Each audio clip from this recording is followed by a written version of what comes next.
Seek is the self-hosted search, analysis, and alerting server built for structured log data.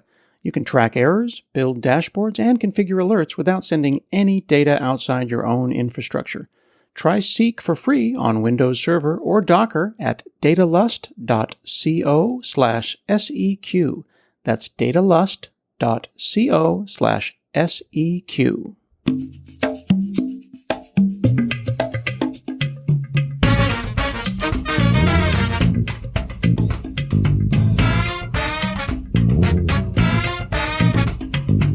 Hi, I'm Scott Hanselman. This is another episode of Hansel Minutes. Today I'm chatting with Guillermo Rauch, the CEO of Vercel. How are you, sir?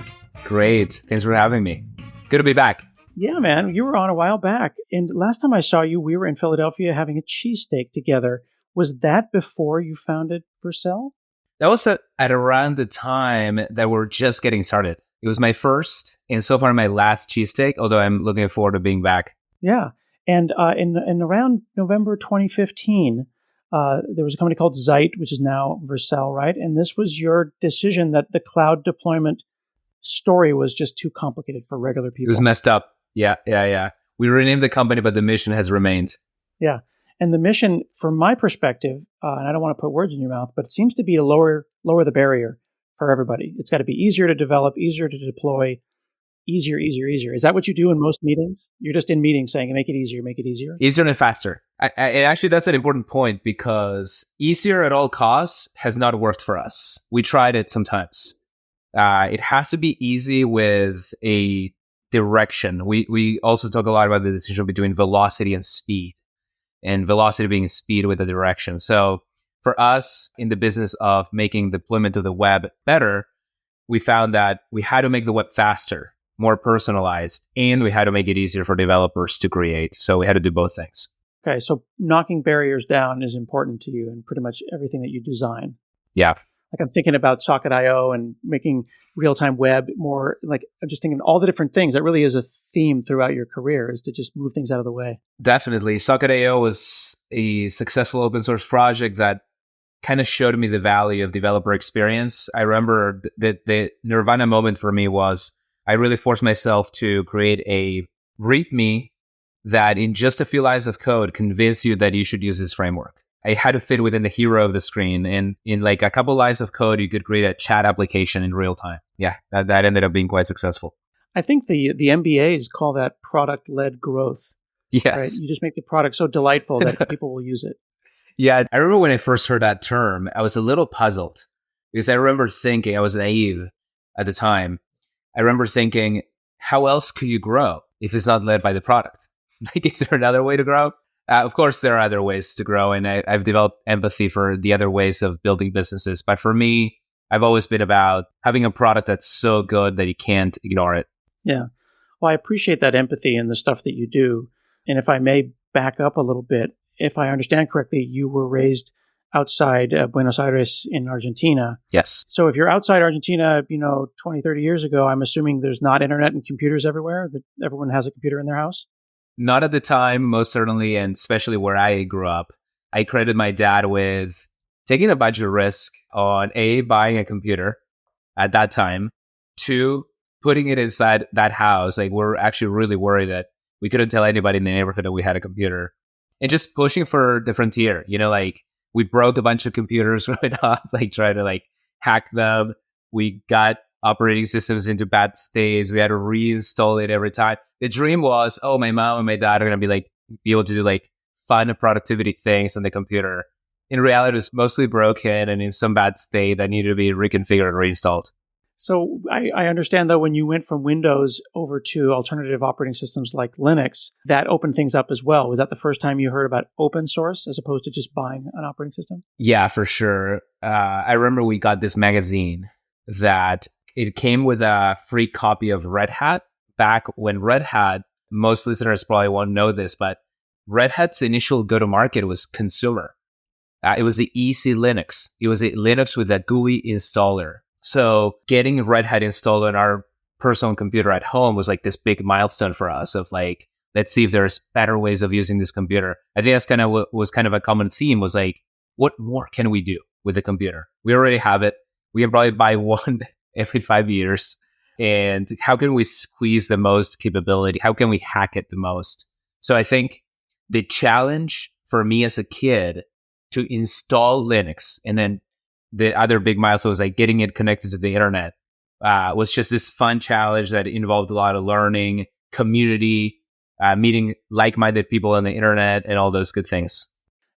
Sometimes though I meet people who are users of computers who are just kind of becoming burgeoning creators, and they don't necessarily have the sense that they can make the computer do stuff it doesn't come out of the box.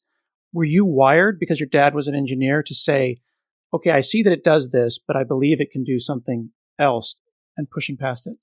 Yeah, there's a couple of things that come to mind there. One, definitely my dad thinking outside the box, like can we take this apart?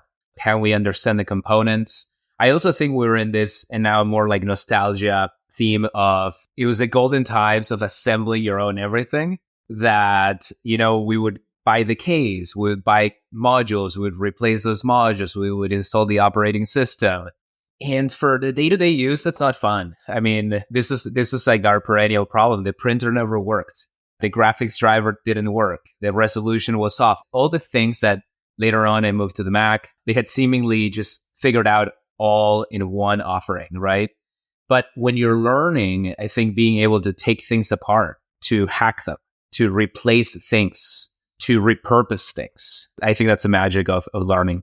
Sometimes I use this analogy, and folks that listen to the show are probably sick of me using it, is about whether or not you choose to drive stick shift or whether you want to drive automatic. But then we have a world now where people want to just Uber. And I have met more 35-year-olds that do not have driver's licenses than my entire life ever before. I took a self-driving car to the office today, so we're already on to the next. But here's the thing. I have no doubt that you could pop the hood and change the oil if you needed to, and you'd probably be able to replace a tire if necessary. Yeah. Is that how you see like people existing with technology, where you could hit F12 and view source, but you don't need to? Yes. I think that's also the magic of the web in my mind. Think about how many billions of people interact with it every day, but how open it is simultaneously, right? You can view source at any given time. You can inspect elements. You can look at the network traffic. It feels like a platform that has stricken the right balance between hackability and end user experience, as well as how free it is for businesses and developers to converge. So obviously at Vercel, we love making that platform even more approachable and putting it in the hands of more creators. So Vercel is moving into the AI space. You can check it out at vercel.com/AI. And with your signature ease of execution, I literally went to vercel.com/AI. I clicked deploy on Vercel, and now I'm on a template page, and I can put a Next.js AI chatbot or a weather chat GPT in seconds. Here's my question, though. With AI being so powerful, and we have here talk about responsible AI, we don't want AI to become problematic. Am I in the danger of crashing my self-driving car because I don't know how it actually works? Yeah, the templates that you're talking about are fascinating because with like a couple of clicks, we give you your own ChatGPT. With a couple of clicks, we give you your own ChatGPT plugin. We are lowering the barrier to AI, I think, in a pretty incredible way. And the data shows us that engineers today are obsessed with it. I mean, to your point about there being risks, I think it cuts both ways. One risk is certainly not upgrading your skills and becoming an AI engineer. The number two reason that people are signing up for Vercel on the self-serve platform today is AI. And some of our most deployed templates are AI templates. And I think the reason behind this is not just because people are building like billions of products a week of that are using AI. It's about learning. It's about keeping up with the new technologies. It's about, what will software look like in 10 years? And I think software in the next 10 years is going to be AI native. That's what we've been calling the kinds of products that incorporate AI to make the lives of users better, right? So I think the number one thing that I think about is how can we AI-proof every business, and how can we AI-proof every developer? To borrow the term copilot from GitHub, I think these technologies will remain copilots of people. They won't completely replace the jobs to be done, but they'll make our lives easier. And that's I think, pretty strong case for every application that is in the business of making people's lives easier will incorporate AI in some fashion. Yeah. I was trying to explain this on TikTok a couple of weeks ago with a bunch of negative people. It's funny how many negative people you find on TikTok. And I made the comment that I want AI to become an Iron Man suit, not Ultron, because there's nothing in Ultron. Wonderful. But Iron Man is cool. I can fly. I can do better stuff. It makes me better. And I feel like if we, whether it be Microsoft or Google or Vercel, makes Ultron, we have failed. But we should make a bunch of little iron people. Yeah, I had my own experience with this the other day because we launched this product called V0. So what we talked about just now is we're using our web infrastructure superpowers to make you able to create an AI app really, really easily. But Vercel is also creating our own AI apps. And the first one of these is called V0.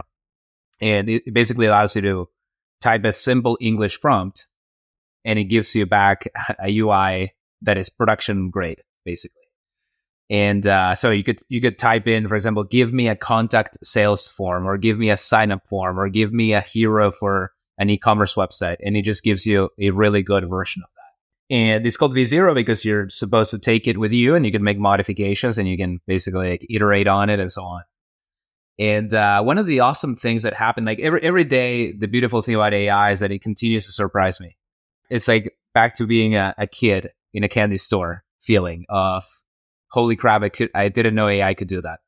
And speaking of the Iron Suit, the other day, I started recreating my own website, which I painfully like hand wrote. You know, this was like probably like 6 months ago.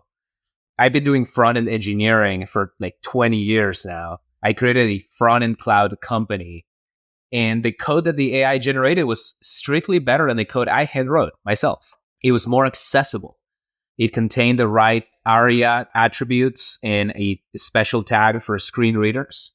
Like when I looked at the code, I was like, holy crap, not only does it look as good as mine, it functions better than mine. So to me, that's what we can now do with AI that feels very much like the Iron Suit. And to your point, like anytime I hear about like, I don't know, like hacks or privacy breaches and things like that, that would be the alternate version of that. Yeah. Yeah. You can check this out at the letter V and the number 0.dev.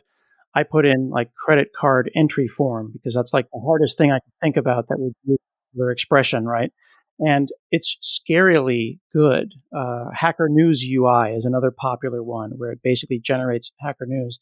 I just go back and forth on, because you started in Linux, and you know how there's the whole myth of the Linux person wanting it to be hard. Yeah. The Linux people, like, it's not good unless it's difficult. But here, doing the opposite, I worry that I wouldn't actually know how the credit card entry form generated worked. Is it I can learn from and expand my own abilities with? One of the favorite things we designed into the product is if you tap code, we do this flipping animation where we show you the behind of the card of the UI that we just generated for you. And we give you very understandable code. In fact, we're tuning the models to produce code that's easy to read. We prettify it. We annotate it. So we definitely want to focus on the interpretability of this and making sure that it produces things that you can understand deeply, that you can make secure, that you can put into source control. But I hear you on there's still something quite mysterious about these LLMs, right? Like we don't really understand why they're so smart. And that's what's caused folks to be like, oh, I'm not so sure about this whole like scaling law and so on. But yeah, from our side of the world, we're focused on how can we make this something that doesn't have surprising behavior. It has the ability to help you go from 0 to 1 really quickly and inspire you and give you ideas. Certainly, one of the inspirations for this was what Midjourney did for images. We thought about, okay, we're the front-end cloud. How can we do something like this, but for creating front-ends? Right, right. I've been using the terms toil and joy. And if an AI works, it should remove toil, just the yucky parts, the parts that aren't fun, and bring the joy back. And it's that balance that is the trick, isn't it? Yeah, I think always about our original mission was remove all of the infrastructure toil from the world. And that's certainly still a huge part of our business, which is I want to deploy a website. I want that website to be really fast, really scalable. But literally the term that SREs, I remember being really inspired by reading the Site Reliability Engineering book from Google. And the term that SREs use is toil for all that work that you have to do that is repetitive, that anytime you have an incident, you have to like do all this manual stuff. And anytime that something manual happens is when, you don't have repeatability. And if you don't have repeatability, then you don't have the ability to do disaster recovery and all this good properties of reliable systems. So I'm definitely there. I think it's been a theme in my career that I just want all the toil to really be replaced with great developer experience. Today's episode is sponsored by Jam.dev. It's developer-friendly bug reports in 2 clicks. It's free and it's fabulous. You're a dev, you work on a team, maybe your team sends you bug reports with no details, maybe text, no screenshot, no console logs, and you end up going back and forth just to get the repro. That's when we introduce Jam.dev. It's a free tool that saves developers a ton of frustration. It'll force your teammates to make the perfect bug report. They literally can't do it wrong because it automatically includes a video of the bug, console logs, network requests, all the information you need, even their network speed. It's super easy to use. It works in Chrome. It works in Edge. They see a bug, they click a button, it makes a ticket, it saves time for them, and it'll save you a lot of hopping on calls and meetings to debug. If you're an engineer and you'd rather spend your time writing code than responding to comments, send your team jam.dev. And for the Hanselman Minutes listener, take a look at jam.dev/Scott. Get started with your first year completely free. That's jam.dev/Scott. So it feels like we are, as a community, as an industry, we're working on AI for code. You're doing AI for front end. We're going to see AI for ops start to emerge. When I was on this TikTok talking about this, there was a lot of negativity, and I think it was towards people who feel like maybe their jobs are going to go away. What do we tell both the early in career people, for whom I would love them to be excited because barriers are lower, but also people who are maybe a little older, a little later in career that are worried that they're going to be replaced? Yeah, I have so many thoughts. Number one is your own personal rate of learning can be accelerated so dramatically with AI. If you look at people like me or like all the, accomplished engineers you find on X or other forums, you can become them faster than they could become them, I think, with the help of AI. The AI has learned from their blog posts, their lessons. I always collect blog posts and essays that I use as reference points that have made huge impact in my mental models. So I mentioned the SRE book. I actually referenced it earlier today. Boom, I referenced this chapter. There is a beautiful essay on coloring functions to understand the categorization of an asynchronous versus a synchronous function. I have it like in my mental bookshelf. I reference that a lot. Now, this LLM can reference everything and teach you about anything. So it's an unfair advantage for the folks that are changing careers and diving into tech, or the folks that are early in their careers and learning about tech. I obviously welcome it. I don't want to gatekeep like, oh no, go back to my methods, like outdated how-tos about Linux that I was reading back in Argentina. So I'm excited about that, like increasing the rate of learning. I'm really excited about how much impact folks will have because the toil will go away so they can focus on products rather than infrastructure. One of the things that I think has made companies like Google, Microsoft, Meta so accomplished is they have a baseline on infrastructure to build new products on that is much higher than the average company that is trying to do digital transformation, right? If I'm a super successful brick and mortar, that's been around for 100 years and I'm diving into tech now, I don't have the 20 years of platform infrastructure work that some of these tech natives have. How do we help companies cross that chasm? These platforms like Vercel and many others that are emerging, plus AI, will make it such that the engineer of those companies will just focus on creating delightful product experiences and not so much the underlying infra. So yeah, I think generally speaking, AI is here to empower engineers, I think. I'm also excited about how in many ways it's also leveling the playing field because now I feel like a newbie. I'm learning about AI every single day. Everything is new seemingly every week. I follow this account on X that posts the 5 most interesting papers of the week. Every week, there's 5 interesting papers to read. That resets the playing field. I think if you were an expert in the software 1.0 technologies, now you also have to learn the software 2.0 technologies. So it's exciting to be in tech right now. Yeah, that's an interesting perspective because I remember when we got syntax highlighting and people were like, oh, that'll rot your brain. And then we got IntelliSense and it was autocomplete. Oh, that's going to rot your brain. Like you got to do everything in black and white on a big Unix terminal. I tried it for some time. Yeah, so maybe that's where we're at right now, where I'm feeling that same way when I grew up in a time where I remember, oh yeah, now it's syntax highlighting. This is great. No one ever would say that that's a bad thing, but we need to get over that uncanny valley onto the other side where it's not so scary, I hope. Yeah. The assistants teaching you what a piece of code does feels like syntax highlighting, but 100x better, right? Because they break down concepts, they break down tokens. Don't ask me why, but yesterday I asked it to produce a regular expression. I think I understand why.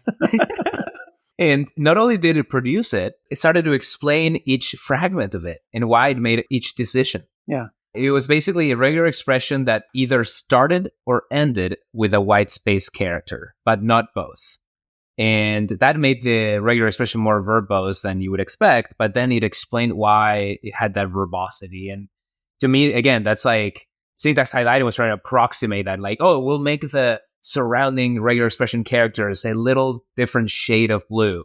So you understand that's a regular expression. This token over here, the wildcard, that's special. We'll make it another different color. And now that was just an approximation. It still required all this context and all this experience in your head. Now ChatGPT can just break it down for you. And it can break it down for you in a way that empathizes with you. That's the other mind-blowing one, where like you can ask if you're an experienced software engineer or if you're new. Yeah, it's definitely a superpower to bring the next billion engineers, I think, into the industry. Yeah, absolutely. I feel like AI is this sock puppet that you've put on your hand. And if you need it to be empathetic, you express that need and it will try to be empathetic with you. And if you're mean to it, it's going to say mean things. But the idea that it's 3 a.m. on a Tuesday night and I'm busting my butt to get some project done and it is still patient to explain with me, well, my coworker that I Skype in the middle of the night is probably not going to be super patient with me. Yeah. The reflection aspect of it too is super interesting, right? Because you can ask for alternatives and to evaluate the alternatives or to try again, or you can ask if it's sure.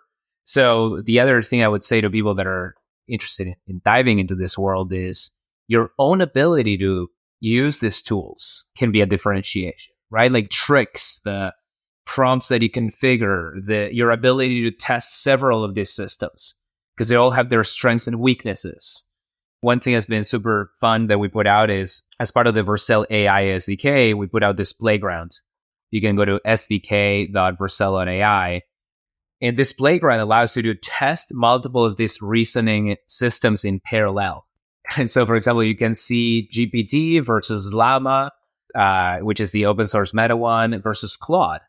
For many queries, I actually do them in parallel across multiple AIs. And it's fascinating to see that they have their strengths and weaknesses. Some are faster. Some are more verbose. Some refuse to answer some questions. It's a whole world to dive into and get really good at. One of the things that I really appreciated about sdk.vercel.ai in that side-by-side view is that there's a formal acknowledgement that the world is not just GPT-4, that AI is bigger than that. So you could have like Llama 2 and GPT 3.5 next to each other and test them, or Absolutely. even, Ada or Babbage, some of the much, much smaller and far cheaper and less resource-intensive models, and really say, I think for our purposes, we should use Ada because GPT-4 is complete overkill for the kind of thing that we're doing. And you actually show the pricing directly inside of the SDK site.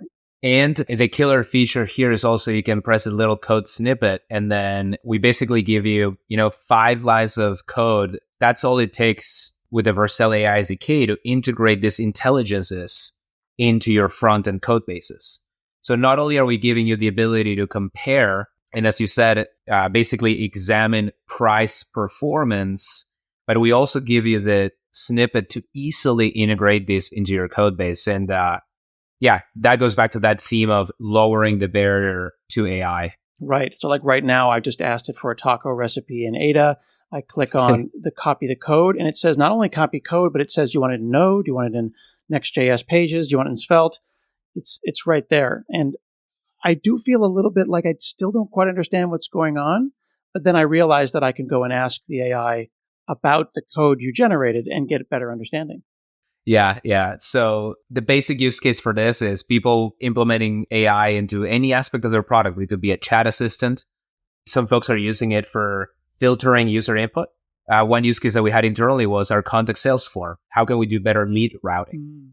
And we had all these ideas about we can ask the user, we can put this drop down in here, we can ask for work email. But then we also thought about, well, GPT is really good at classifying things and making suggestions. So we ourselves are dogfooding these AI capabilities and putting them into all aspects of our products. Yeah, that's a really good point, too, because we hear so much about generative AI, but you mentioned the importance of being able to summarize and explain. I think we're seeing a lot of negative press. Every time the AI generates something that it shouldn't, people get upset. But just having it explain, summarize, contextualize, or retransform has been super powerful. And you have templates for that as well. Yep. Translation. We're going to add voice synthesis capabilities. There's also this huge emergence of providers for text-to-speech, speech-to-text as well. So I think, again, the opportunities for developers here are incredible because you're in this world of being able to connect services together. A lot of folks ask why we call Vercel the front-end cloud. Like, why is it not front-end and back-end cloud? Mm-hmm. And the reason for this is actually quite straightforward. Most backends and services that you're going to need in the process of creating a modern application probably already exist. And you have this leverage opportunity to reuse them. A good example would be authentication. Do you have to roll it from scratch? Or can you use services off the shelf like Auth0, Cognito, Clerk, etc.? Then it happened to communications, right? With the emergence of Twilio. Do you have to figure out how to send emails and text messages, or can you use this 3-line of code API? Payments, e-commerce, content with CMSs, headless CMSs.